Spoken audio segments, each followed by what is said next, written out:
المشاهدين، اهلا وسهلا بيكم في حلقه جديده من برنامجكم الدماغ فيها ايه. ضيفي النهارده عزيز على قلبي، صديقي، مطرب مرهف الحس. اغانيه بتوصل بسرعه شديده جدا. اغانيه بتوصلنا بسرعه برغم ان هو صغير في السن، بس بتحركنا كلنا من جوه. بدأ مطرب وانطلق الى عالم النجوميه في السينما. آه، جمع شوية عيال وبقوا عيال حبيبة، ودلوقتي العيال دي اتجمعوا تاني وهربوا، فالعيال هربت.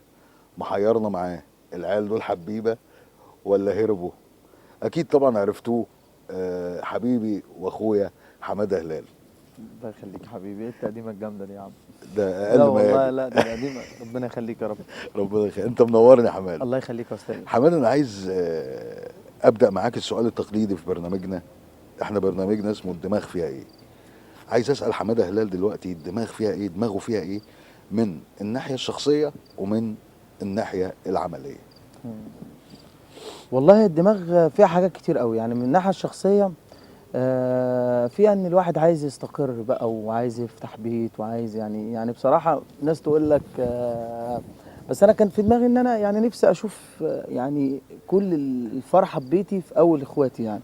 اه. دي كانت ده اللي كان الهدف في دماغي في وده الشغل. اللي حصل امبارح. الحمد لله. الحمد لله، يعني ربنا حقق لك حلم من يعني احلامك. الفرحة جت وإن شاء الله، الحمد فاضل لله. أخويا اه. والزغنطوطة بقى، فيعني على كمان 20 سنة شكلنا دماغ الشخصية تكون إيه، راحت في ده. دماغ الشخصية تكون إيه. اه. لكن والله يعني أكتر حاجة إن أنا في الدماغ الشخصية إن أنا أبقى مستقر وأبقى تمام، واللي نفسي فيه في حياتي، في بيتي، في أسرتي، في أهلي. هي ممكن ما تتحكيش في الدماغ العملية، إن الواحد بيحب يركز في شغله. امم. ان كان ممكن ناس تقول لك السينما ممكن تاخدك على الغناء، لا خالص، بالعكس، الغناء ده اساسك وشغلك في امم. حياتي. امم. وممكن انا اكون اتاخرت في شريطي، بس الهدف ان انا مش قاعد بصور ولا بعمل، لا انا قاعد بعيد اغاني واغاني الكلام عايز يتغير، ابدا يعني اعيده تاني وتوزيع. امم. فهو ده اللي حصل تاخير بسبب ان برضو ان انت تبقى قد المسؤوليه، امم. الواحد يبقى قدها يعني في الغناء يعني.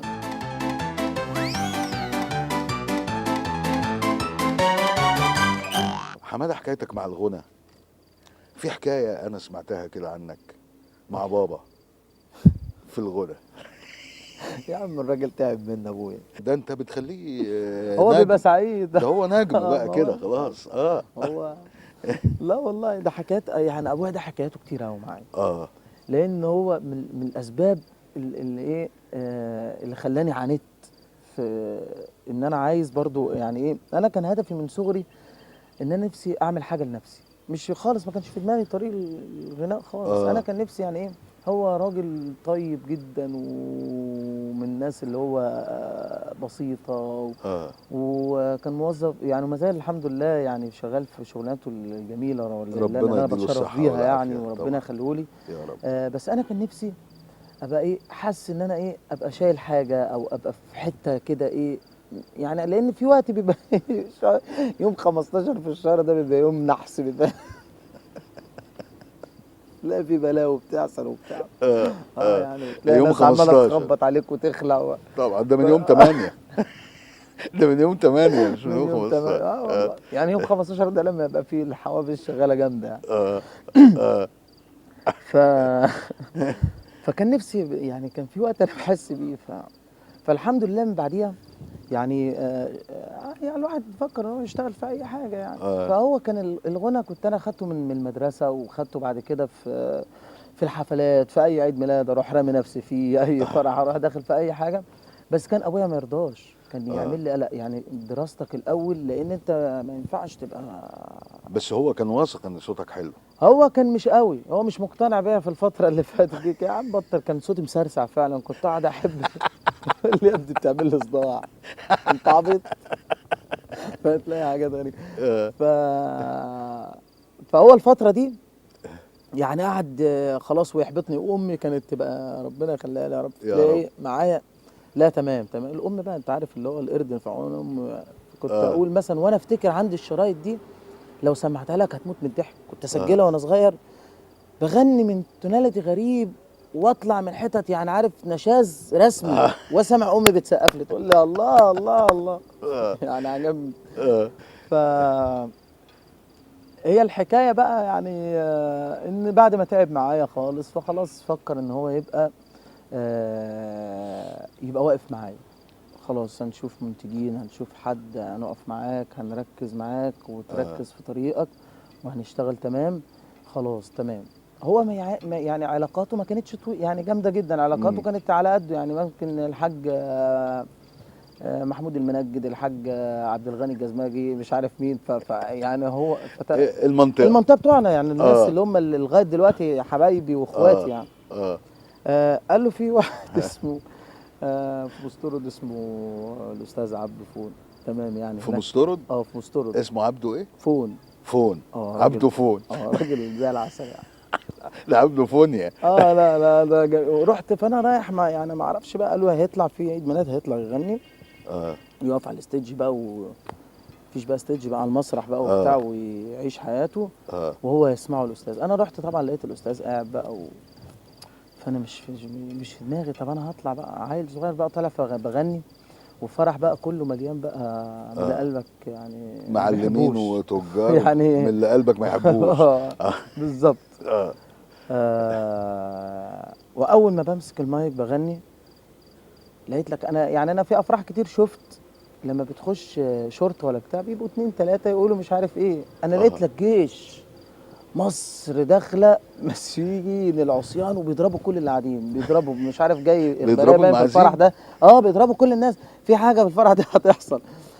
وانا سامع المزيكا بتاعت دول بيطلعوا يجروا بتاع الكورديون مش عارف بيقف فين ده قبل ما تغني. والله. وفي النار اللي هي موجوده، الفحم اللي هو مش عارف بيعملوا بيه بيشربوا بيه سجاير. عارف بقى بيشربوا بيه السجاير.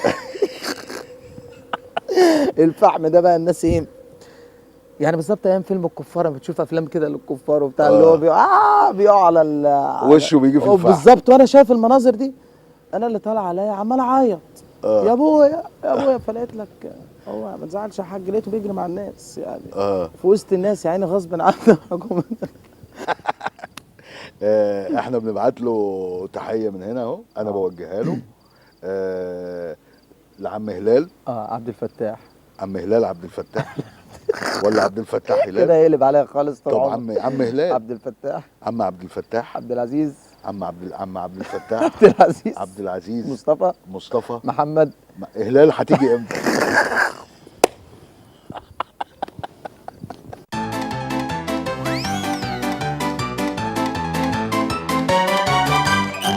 حماده في معانا موضوع برضه ظريف يعني.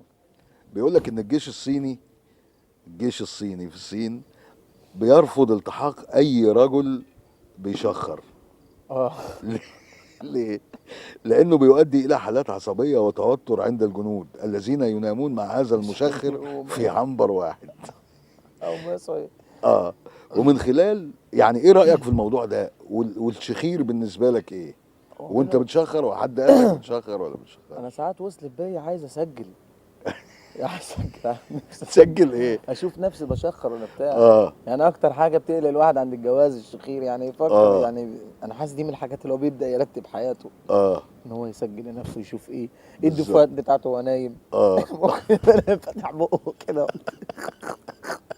طبعا ممكن وانا نايم رافع رجله مش عارف ايه كده.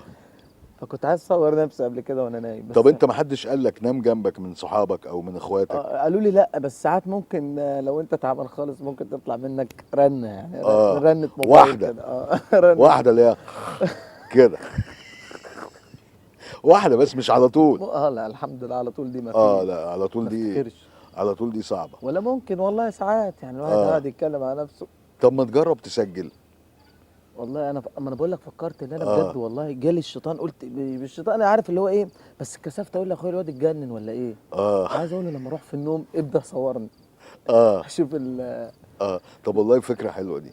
بس عارف انت في اليوم ده اللي انت عارف ان اخوك هيصورك لا فيه والله انا مش هتنام، مش هيجيلك نوم. انا افتكرت بقى انا صوروني وانا نايم كنت بعمل الغنوه بتاعت ولا عاملوها الرجاله بتاعت دي اغنيه جميله. الحمد لله جميله. بعملها قبل الماتش بساعه.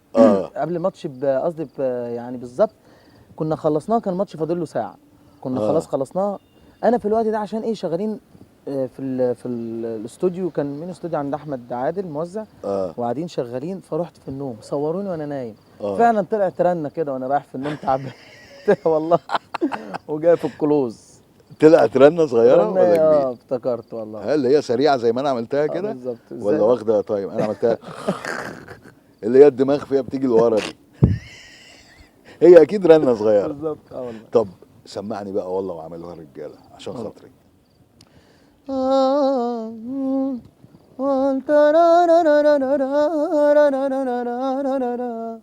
والله وعملوها الرجالة ورفعوا راس مصر بلدنا، ووقفوا وقفة رجالة، مبروك لمصر ولولادنا، الكل طاير من الفرحة ومصر لابسة لنا الطرحة، يا رب دايما من الفرحة ما تحرمناش،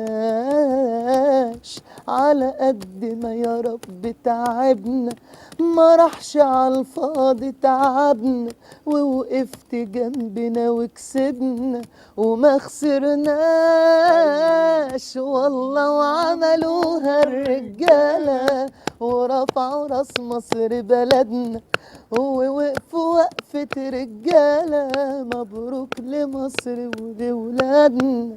الله.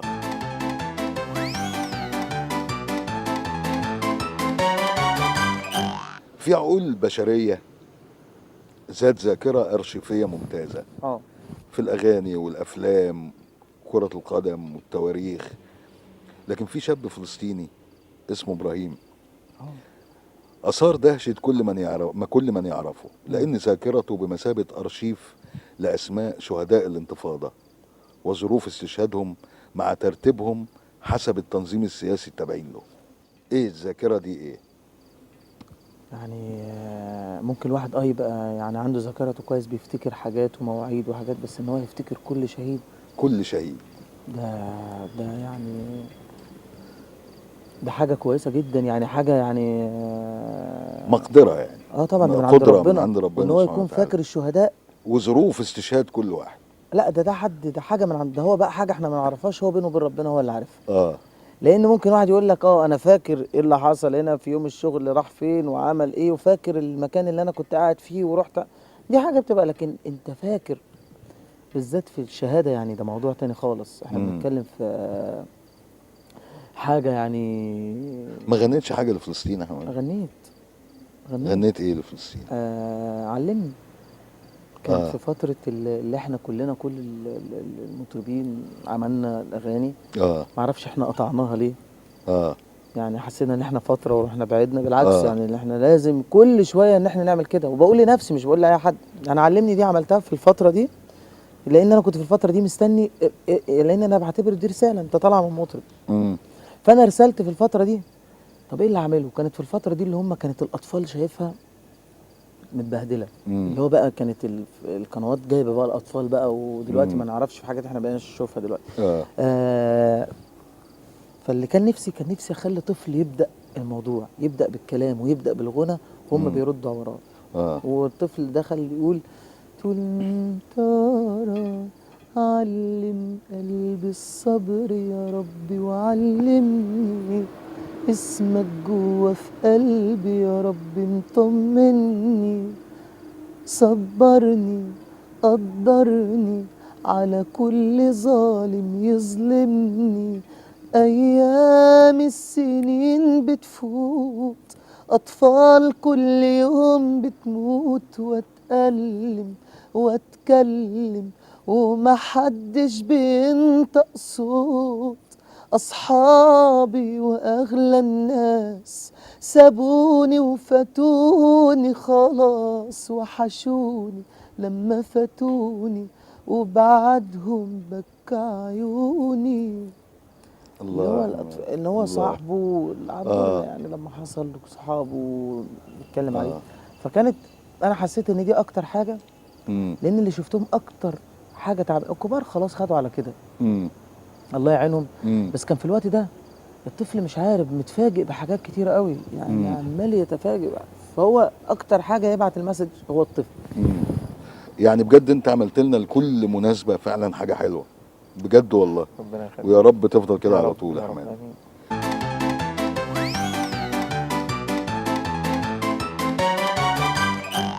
انت فصيله دمك ايه يا حماده؟ مش عارف، مره الاقيها ومره الاقيها ايه. اه قلت لهم يا جماعه انت ايه، طب يعني ارسلكم على حل. اه يعني والله مره الاقيها ايه ومره الاقيها اه فبقتش في دماغي بقى زي طب ما تعالى تقول. اقول لك ايه واو دول ايه. اه الايه محظوظين لانهم منظمين في اعمالهم. اه انت فيك الحكايه دي؟ عندي الحمد لله يعني النظام في شغلي وفي حياتي. ممكن تلاقيني في بيتي لما بقى ايه، في اوضتي لما ابقى دماغي خلاص باظت تلاقيني بقى ممكن تلاقي السرير فوق الدولاب والجزمه بتاعتي ممكن تلاقيها في الدرج. يعني اه اول ما تلاقيني طالع بقى دماغي مشغوله جدا، اه فمش مركز في اي حاجه. اه بس دي في الوقت اللي هو ابقى خلاص بقى مركز في حاجه تانية خالص، مش اه مركز في لبسي ولا في اي حاجه ولا في حاجه. ده الايه. اه الاو بيتمتعوا بصفه القياده. ده يبقى انا ايه بقى يا ريس؟ لان انا يبقى ما انت عنديش، ايه؟ انا لا انا مش ما يبقى عنديش. النهارده انت عرفت فصيله انا كده دمك ايه ايه. بقى يا ريس؟ انا ايه يا انا كده معلم؟ ايه؟ انا ايه؟ الحمد لله. آه. طب والابراج، انت برضو بتؤمن بالحاجات دي؟ والله ساعات بتخليني، وساعات اقول لا يا عم ده كله كلام فاضي. اه بس في الاخر ساعات، بس انا ما امنش مثلا ايه اللي يقول لك حظك اليوم ستقابل مش عارف مين يعني دي بتبقى كارثه دي. اه لكن ممكن لما بسمع الصفات مم. ابدا احس ان انا ممكن منها. يعني الحوت، انا برج الحوت، اه حسيت فعلا نفس اللي بيقولوا عليه فعلا. اه واكيد بقى دايما البنات يسالوك اول سؤال، يسالوه برج حماده انت ايه؟ برجك ايه؟ برج ايه؟ حوت. الحوت. فبيقعدوا يفسروا لك على هواهم هم. مش لا مش كده على، ولا؟ لا انا قريت اه كتاب فيه الصفات بتاعه الحوت، اه ولقيت واتضايقت جدا لما عرفت ان اسمه في الاصل برج النسناس، القرد تقريبا ونسناس. رحت اه قافل الكتاب قلت له يلا دور يا نسناسي.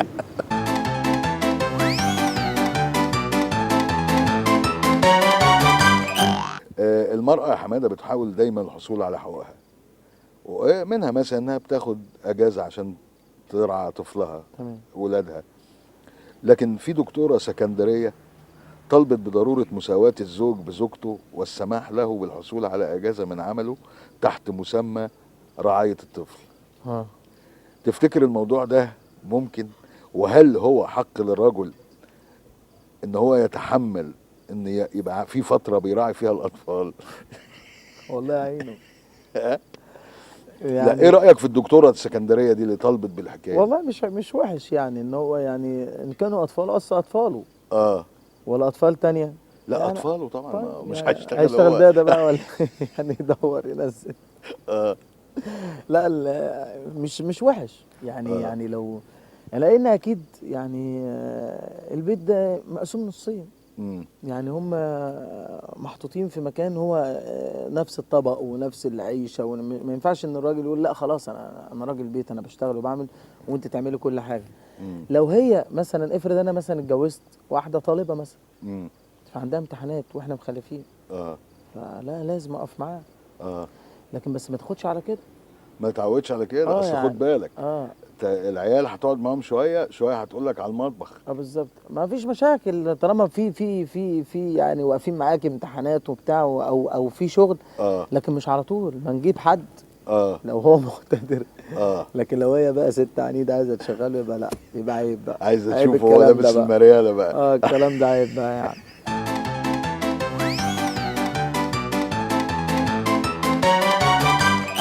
عندنا شويه اسئله كده، معلومات عامه مم. هنقولها لك، وعلى بركه الله كده اللي تعرفه ماشي. هتجاوبه، واللي مش هتعرفه مش هتجاوبه. تمام. اول سؤال: ماذا كانت مهنة المطرب الأسباني خوليو أجلاسيوس؟ كان بيشتغل شغلانة يعني. اه هل هو كان سائق شاحنة، ولا طبيب، ولا حارس مرمى نادي ريال مدريد؟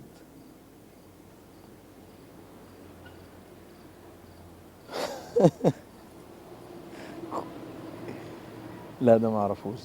لا ها؟ ما اعرفوش لا. طب قول بالبركة. ممكن يكون حارس مرمى. اجابه صحيحه، ربنا يفتح عليك. لا والله اصل خوليو ده خوليو كان والله. حارس مرمى في فعلا؟ نادي ريال مدريد. طب الحمد لله. رياضي برضه. طب الحمد لله. انت مرزق أوي. طب. السؤال الثاني، ما هو اقدم نشيد وطني معروف؟ مم. هل هو نشيد الدنمارك ولا اليابان ولا النشيد البريطاني؟ تقريبا الياباني، لان الياباني يعني برافو عليك، ز- برافو عليك، الله يفتح علينا وعليك. اه إجابة صحيحة يا عم حمادة. السؤال الثالث،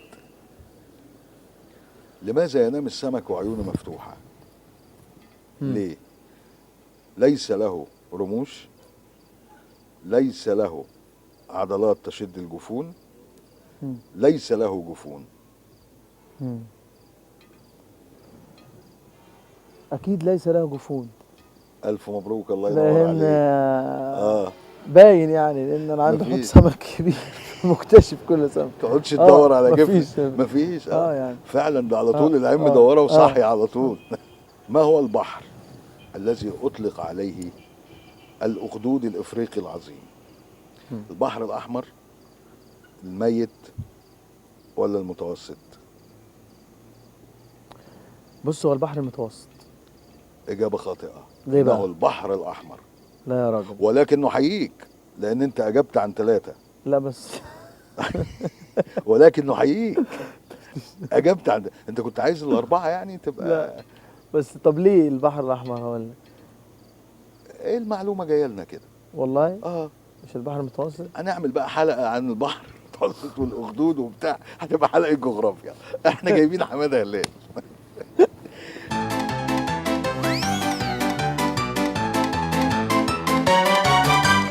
هتسمعني ايه بقى قبل ما نسال مشاهدين السؤال بتاع نقول ومش هقول عاللي حصل بيني وبينه حبيبي لما قابلني وجت عيني في عينه حبيبي اللي انا بهواه عين عالجمل يا عين يا والعيون والوردتين اللي على خدود القمر اللي شاغلني من سين لما نادى يا سلام يا سلام بعيني كده من غير كلام حسيت واللي انكتب على الجيب لازم تشوفه العين. الله الله ترارم. الله الله يا عم حماد. سؤال الساده المشاهدين هتساله لهم وانا هجاوب عليه. اوكي. من هو ملحن اوبريت وطني حبيبي الوطني الاكبر؟ الملحن محمد عبد الوهاب ولا سيد درويش ولا رياض السنباطي؟ الاجابه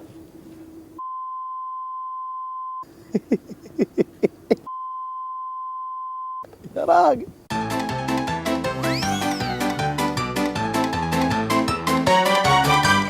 نفسك تقول اي حاجه في نهايه الحلقه؟ عايز اقول لك ان انت يعني استاذ صلاح، احنا اتقابلنا كتير بس اول مره نتكلم مع بعض بقى بجد بقى بصراحه يعني. انت عامل برنامج جميل، ربنا يخليك. واللي قدامك خليته يفك يعني. انا بالبلدي كده خليت يعني قاعد مع اخويا الكبير بصراحه. الحمد لله. مش الكبير قوي يعني. لا مش قوي يعني طبعا. يعني ابويا يعني. ابويا. لا يا حبيبي والله العظيم. أعزائي المشاهدين، إلى لقاء آخر ونجم آخر وحلقة جديدة من برنامجكم الدماغ فيها إيه، والسلام عليكم ورحمة الله.